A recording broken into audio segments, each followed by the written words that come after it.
और वो illegal arrest declare हुआ। देखें जी, मैं इस वक्त खान साहब से साइड पर होकर ये बात कर रहा हूँ। हाँ, अगर ये प्रेसिडेंट सेटिसाइड ना होता तो आप यकीन कीजिए कि कल को किसी शख्स की, किसी अदालत की, किसी ऑर्डर की कोई इज्जत ना रहती। तो इसलिए ये बहुत जरूरी था। सिर्फ उसके आधे घंटे बाद अब अगले को अरेस्ट करें, नॉट एन इशू।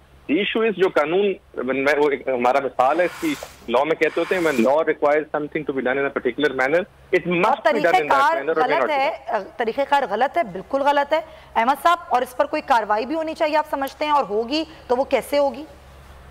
देखिए जी, एक इसमें दो तीन कार्रवाइयां जो हो सकती हैं।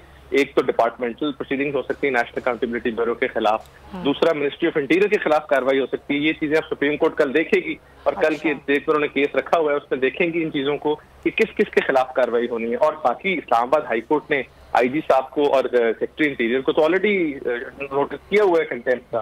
तो मेरी समझ से बाहर ये कि गिरफ्तारी ठीक है तो उन्होंने नोटिस किस चीज का इशू किया हुआ है, और अगर